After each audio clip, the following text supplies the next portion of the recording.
What is good, my Impact Wrestling fam? Welcome to another edition of TNAIW Reaction, right here on the TNAIW channel. My name is Geoff, and I want to thank you for pressing play, hitting like and subscribe. You guys are keeping us in where we want to be, trying to hit as many subscribers, as many videos, so I thank you. And more importantly, the like and the watch time, guys, I thank you. The likes for YouTube, just to be in the know here. It is generally 4% for videos. You guys have us in the 12 to 13 on this, and I appreciate you guys. Thank you for watching.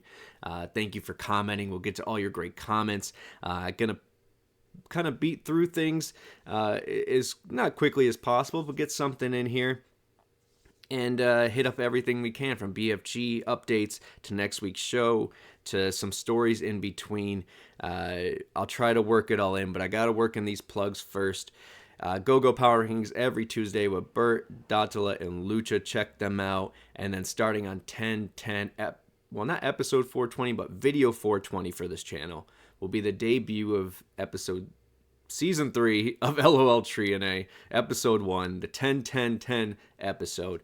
We're going to do, get this, Zen positive silver linings. We are going to do the top 5 things to come out of the Hogan era on the first episode. Even if green medicine isn't your thing, check it out. It's a good time. And, speaking of, I don't know, well, good times. Speaking of good times, our brother, the much missed Mr. Impact Craig, had an interview with Leon Slater about a year ago, maybe a little bit less. Check it out here. It's on TBN Chats. Oldie but goodie. And seeing the news that Leon is going to be with the UK tour of us, the UK invasion. I just thought I should mention it. But I want to thank you guys for continued watching and all the things you do for us. It's going to be a long one. Actually, it's going to be a short one, but it's going to be a fun one. It's going to be off the rails, including some things. Usually I hit up shit I missed. There are going to be things that I feel I did miss when talking last week. A lot of you hit them up in the comments, so thank you once again for the comments. But I'll kind of hit those in the comments. So we're gonna skip shit I missed. But I do want to mention one thing, because we were talking about the TNA branding and all that stuff, and why are we going, whatever. You guys could listen, go watch it. I thought it was a fun episode. You guys seem to have fun with it too, so thank you. But we were talking about the idea of maybe the branding because of a new channel. We're looking for a new channel. We always talk about the idea of CW and all this, but Bully had an interview, and I don't know if it was before the show or after the show, but I missed it either way, and or just saw it just recently while preparing for this show. And he was just mentioning about CM Punk to Impact makes a lot of sense for everybody. We can argue that all day. We have argued that, but the point here was, he was saying if they were to, how many people would run to their cable provider and dial up their phone and say, hey, man, and say, we want AXSTV on our package. Or we want AXSTV on basic cable, whatever. He's in the know. He knows what he's doing. He knows his words have meanings. His words have meanings. His words have clout, have whatever.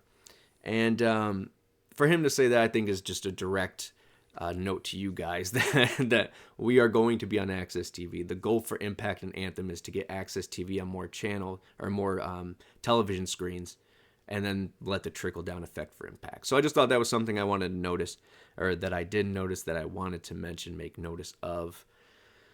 Guys, stay with me. Let's let's have some fun here. We're going to start with 92 minutes of Impact Wrestling, not including BTI, which is where we'll start. Sami and Rich picking up victory over the Shark Boy-like Laredo Kid geared Laredo Kid. And Black Taurus. Like this pairing, they had that series of BTI matches not too long before Laredo's injury, if I'm not mistaken, and I always enjoyed them, the chemistry together. But they're going to lose here to a DVD and a 450 against Sami and Rich. Not looking forward to, but predicting that we're going to see Sami's send-off soon. I imagine this victory leads to something in the nature of the Rascals. Not sure, spoiler-free, but makes sense, the path they're on, for them to write off, unless Rich just just clobbers them and they write them off that way. But we'll see. More on that in a little bit. I do want to make mention of, I do love this venue. I love the setup. I like the crowd. we feel made for Memphis because Impact, yes, great at wrestling. Obviously, we're just talking about a match there on BTI. But we're going to be talking about the first match on this card, Sabin versus Angel. So great wrestling throughout, of course. But Memphis is also known for more of the story, the meat on the bones, the characters, and I think Impact delivers well on both. So I feel like we're made for Memphis. I don't know, maybe it's just me. But we do start the main card with Sabin defending against Angels, who won Ultimate X, so he's cashed in right away. And leads me to think a couple things. I thought it was a good match, still behind Angels. It felt like they were trying to get some wins, some TV wins under Sabin's title defenses for the X Division title. Look, Multiverse United 2, we picked up a lot of victories over New Japan. I could see New Japan doing a clean sweep at Bound for Glory. We'll talk about Bound for Glory later, but Kenta video being aired will get it confirmed that Sabin will defend against Kenta. And maybe this is one of those victories where Kenta's going to walk away with this X Division title. I don't know. But either way, Sabin getting some TV victories here under his 10th reign. He wins with the Cradle Shock. His tag team partners backstage, and Alex Shelley is the world champion, and he's telling Josh that he respects what he's done, but he is the world champion and will remain as such. Rhino is going to defeat Jack Price in a squash match, and I'm already cheesing because I have a heart next to this on my notes. And I don't know why I enjoyed this so much. One, I like seeing Jack Price on TV, win, lose, or draw. It's cool to see him back. The Black Diamond in the rough. But he's going to lose via gore. But I thought it was a nicely booked, fun little story. A little match, that told a story, put over Rhino. The crowd was Rhino got into it. Rhino got to hit all his stuff and looked smooth doing so. So really nice, short, and sweet. And then we're going to continue the Maclin storyline. Maclin coming in, then cowarding out. Do I want Maclin versus Rhino at Bound for Glory? Not top of my list. I'm for whatever they put out there. Or maybe that's not even where the end game is. What I thought about with this was I know that Crazy Steve, we're going to mention it, is going to have something with that, with the DMC. But with the ECW guys always being so close just because of, the nostalgia aspect. Or maybe in real life, obviously, too. But we associate Rhino with Tommy Dreamer and the Team 3, right? It would make sense if Maclin maybe crosses the line here and gets him towards that DMC. I would like to see some gold around Maclin. He won the world title, yes. He's still, on that path. But something cool to get maybe while Josh takes the world. I don't know. It'd be cool. And then align them back. But speaking of alignments here, Tasha and Deonna are in the We Need Something for Bound for Glory pairing of the year. And it's Tasha and Deonna who are going to build the future of the Knockouts together. Red flags going up for the booking of Deonna, obviously. Feels much like Sami's, which we know the contract's coming up. We're maybe talking about numbers, but we're not going to see eye to eye, or we're keeping our options open. We'll talk more about that, obviously. But I'm not, I like Tasha. I like Deonna. I love both of them. And seeing them together against MK Ultra, okay, that could be interesting. Makes it a big time feel at Bound for Glory, I guess, if that's where we're headed. So we'll see.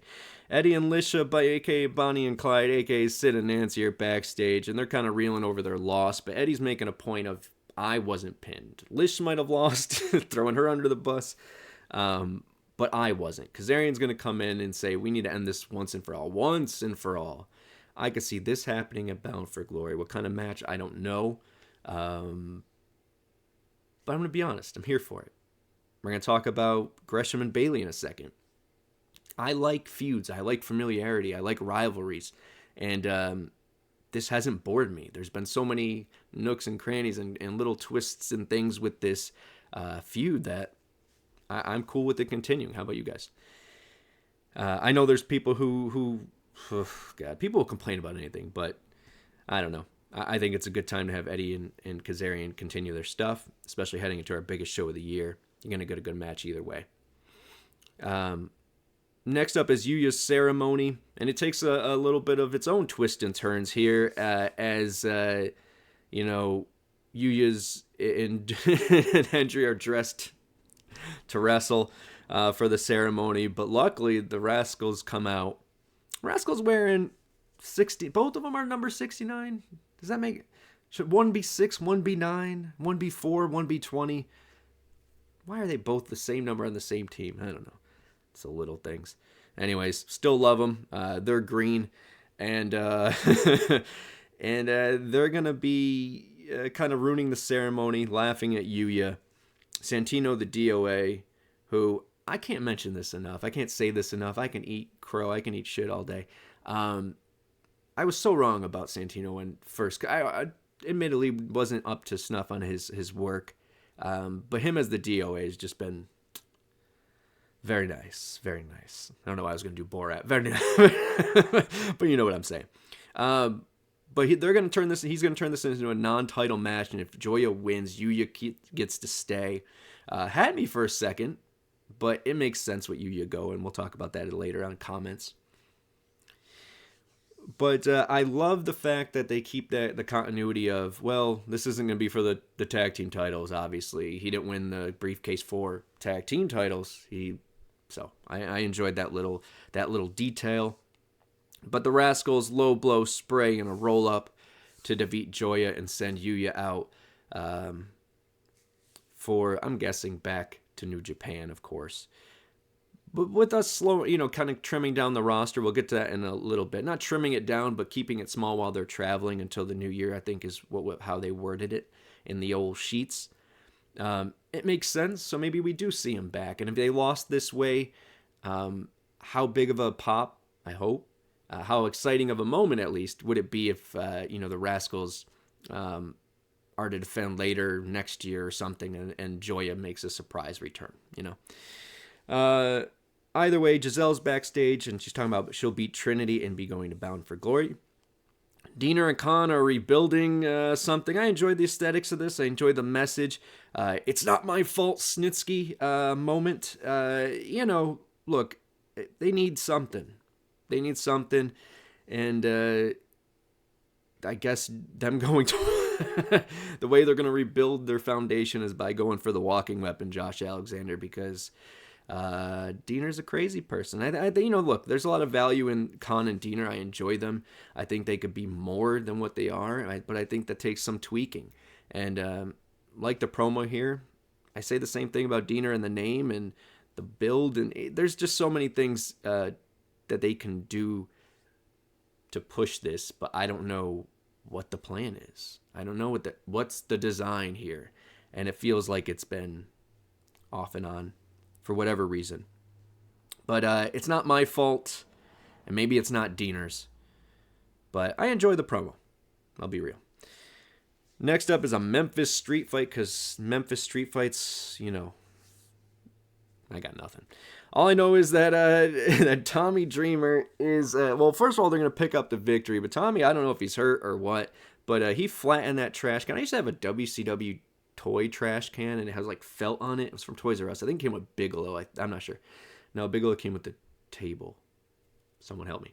But if you hit the trash can, it crumble, and that Dreamer just flattened that trash can, and in the process got jabbed or something.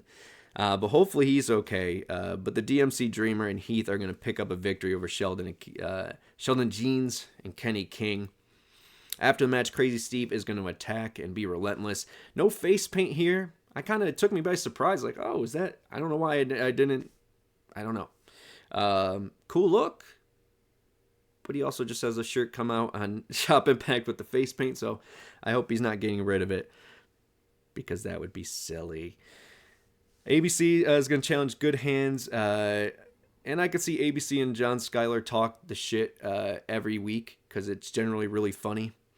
And they're going to challenge him to a fans revenge match. Bahach just had a baby, so he's not going to be able to make it. So who will Schuyler have as a tag team partner? More on that next week.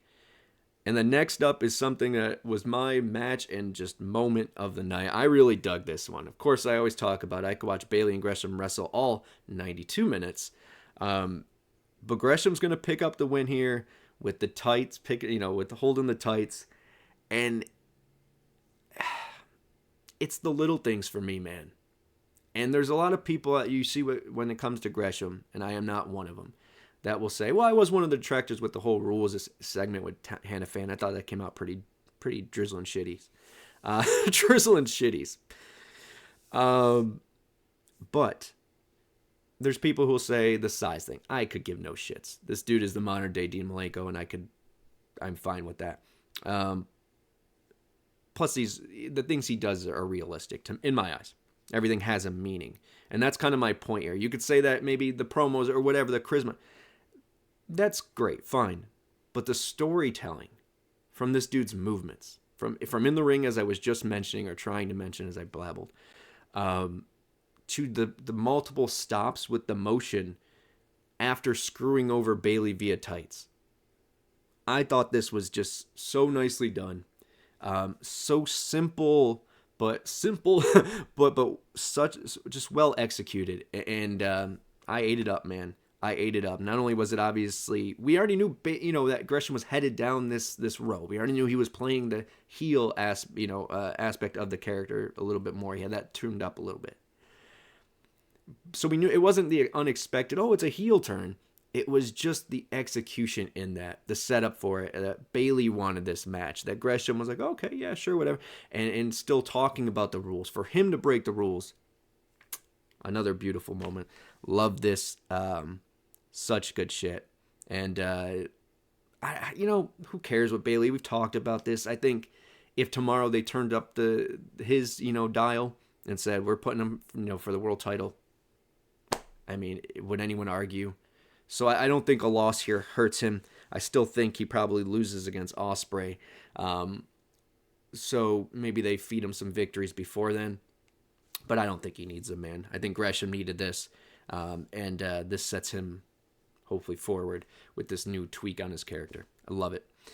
Moose is going to return to singles next week. Maclin's back there saying Bully owes him. He should be watching his back. And then he calls Bully soft. Is he turning soft? Everyone's questioning, is Bully turning soft? Not the question I like to ask myself when I watch Impact, but I digress.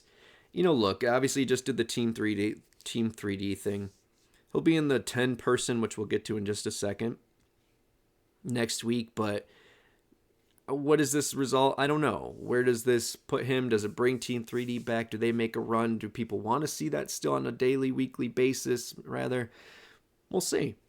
But just interesting note. And then Trinity's going to defeat Gisele in the main event here. A nice match. Nice finish here. Hitting the Starstruck submission.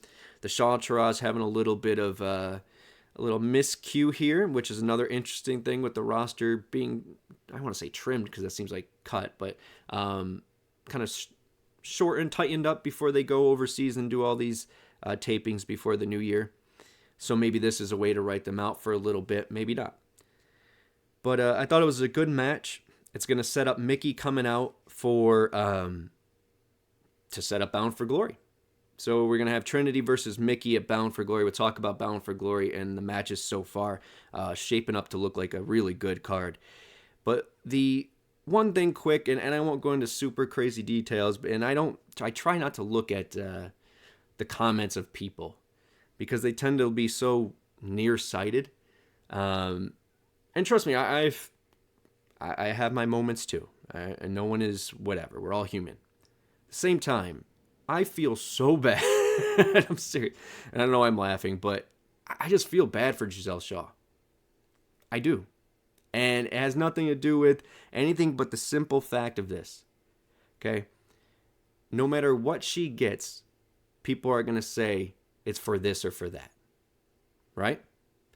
And then you have the other half who says she's been booked horribly up and down and whatever, but we all know that she, from point A to where she is now, from character to confidence to wrestling to everything, it's night and day. She's developed over this time. But if she loses, she's horribly booked. If she wins, it's because of who she's with or who she is. She can't win. And that's such a shitty position to be in, but from point A to point B, and there was so much in between. The amazing race she did, and then the Lady Frost thing, it was up and down, and then just building up her confidence and her character. I hope she's chill.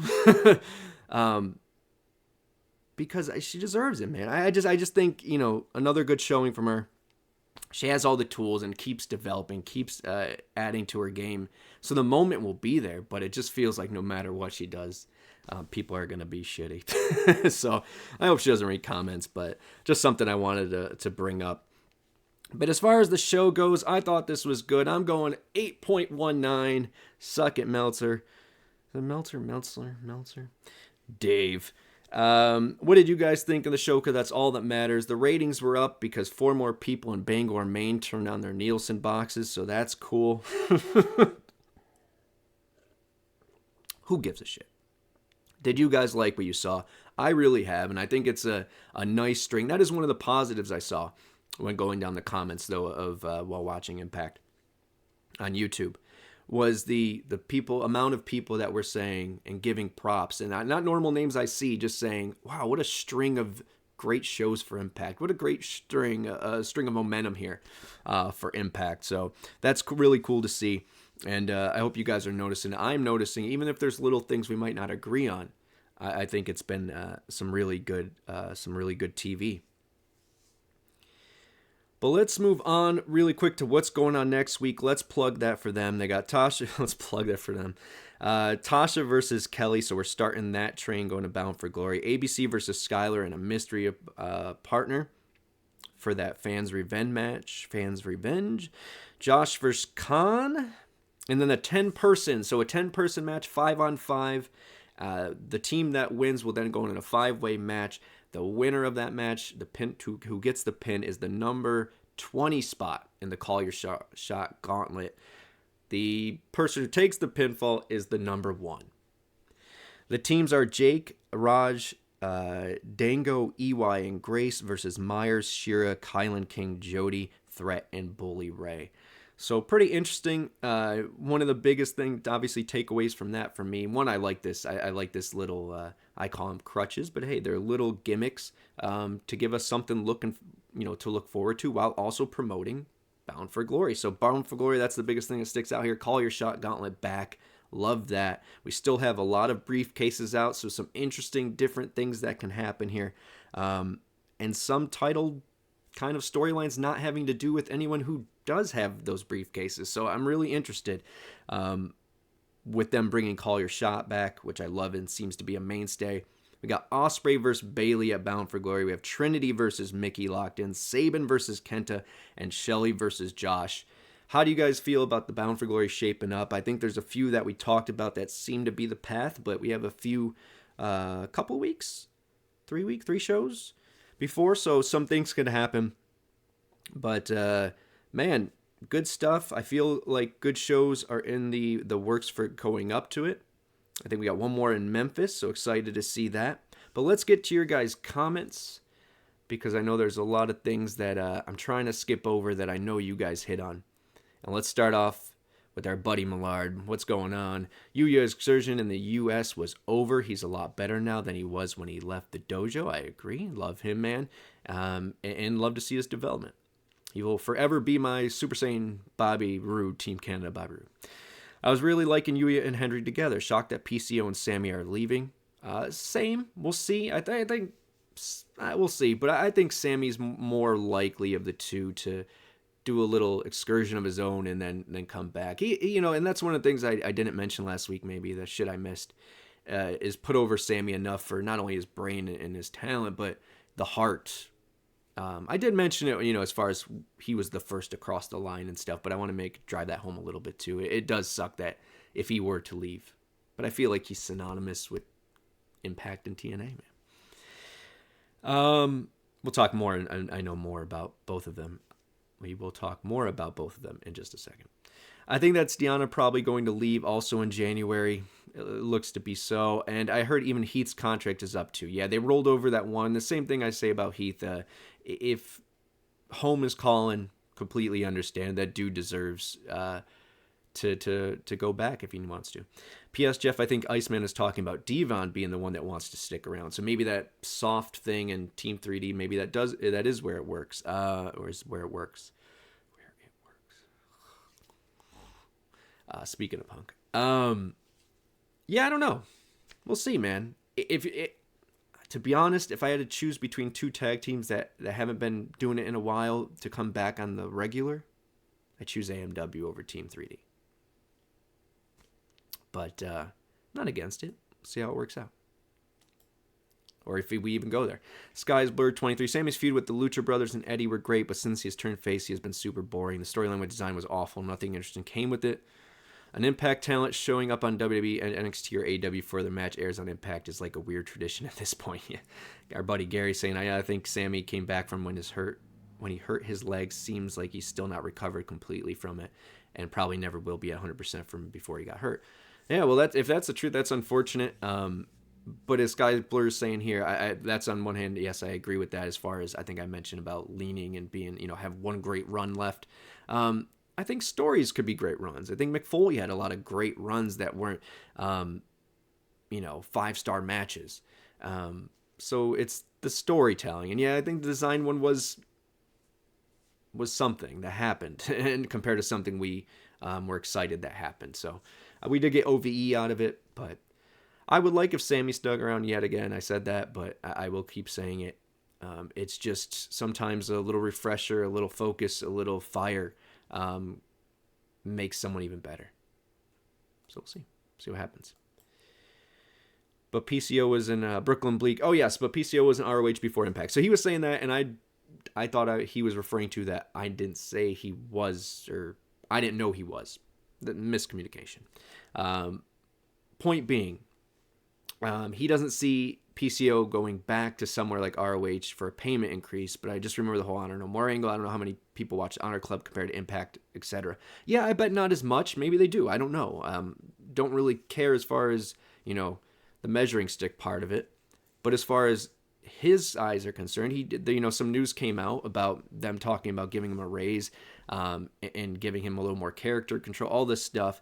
And then in the process, he said they kind of, dropped off from that. It never happened on Impact Management's time, and they want to focus on some WWE releases that came out.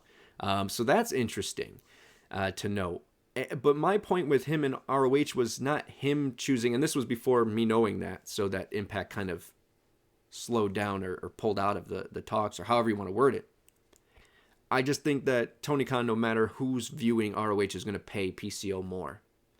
And I thought PCO had a good run here. But if we're talking more money for someone who's in his 50s and you have to book a certain way, which can or cannot get stale depending on how you do it, is that worth paying more when you can see what's out there in that open market that could move that needle a little bit more? PCO always over, always enjoyable, but you gotta weigh out the pros and cons with everything that Impact does, because they're dealing with the red and black. That's how they, and that's how you want the company to run. Gary, again, great reaction show, Geoff. Thank you, buddy. Love part 2 of Impact 1000. Since PCO is leaving, and if Sami and Heath leave, can't read today, hope Impact can keep Deonna Purrazzo. Plus, I would like to see Shelton Benjamin come in. I would love for Deonna to stay. That is not a secret of mine. That is, well touted. I just, it's what does she want? If it's a money thing, she's someone that you do take the silver linings, we'll call it, of other people going elsewhere and throwing, a percentage on her last contract. At the same time, if you grow up loving something and that something is another company and you want to just try one more time or say, hey, under new management, and you want to bet on yourself, because why wouldn't she? She should bet on herself. She should be confident in her work. Does she take that gamble? But that's the thing. That is a gamble. And it's not always, is she talented enough, or is he talented enough, or who is ever talented enough? It's how do they fit into the picture of where WWE is? What do they want, or wherever she, So there's a lot of different factors and a lot of different variables that you can't, that aren't surefire things.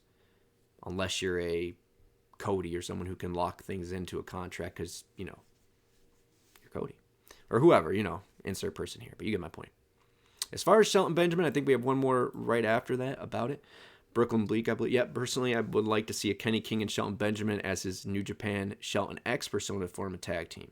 And I wouldn't mind Mustafa Ali in the X division. Yeah, that is one thing I missed as well. I kind of started to talk about Ali, but I think I kind of was referencing the fact that I was just talking about PCO and the WWE releases. What are you getting for your money?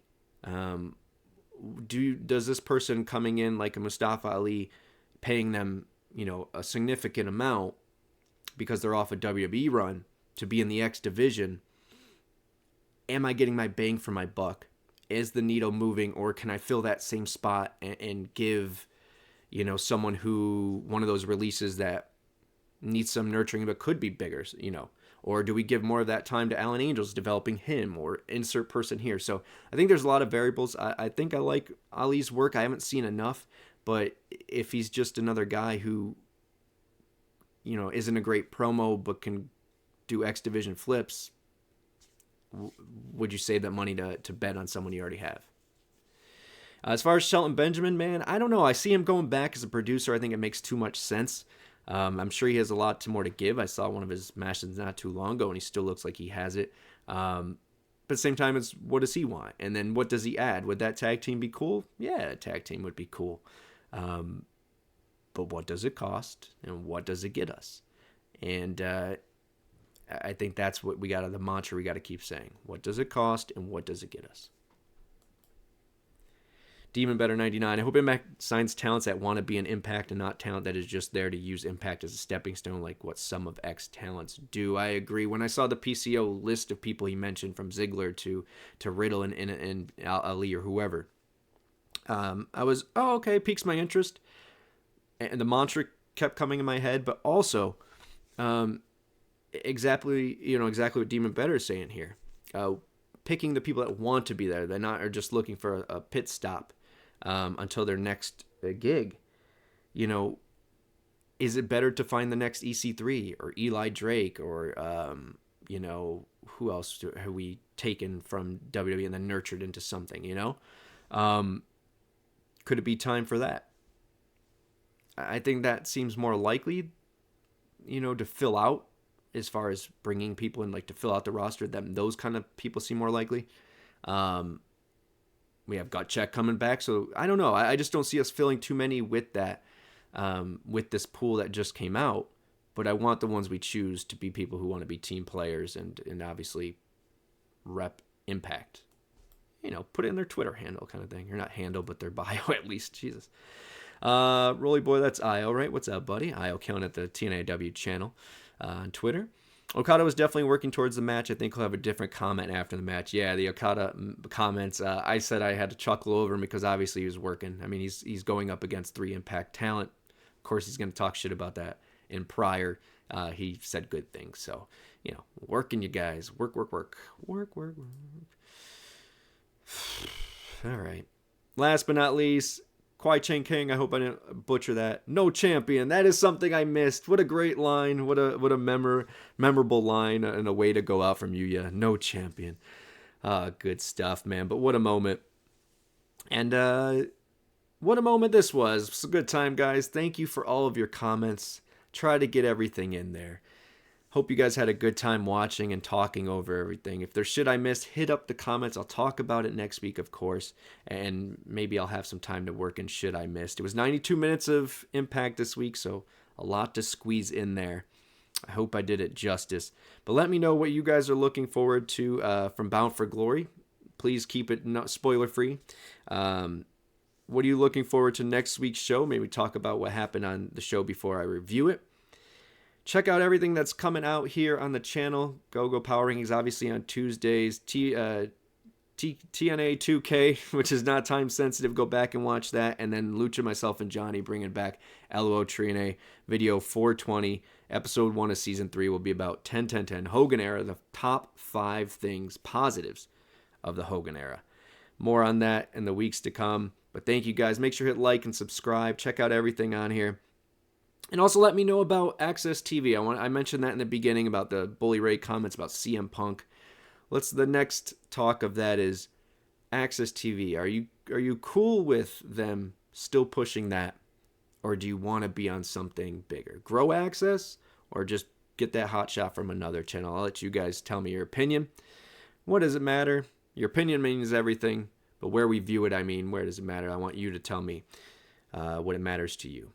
All right, guys, before I go off into La La Land, I want to thank you. I appreciate you. Go check everything out. Go check out G's Trivia House TNA episode. Maybe I'll do one again if you guys like it. Let me know. But thank you for coming out. God bless and good night. Goodbye, everybody. Goodbye.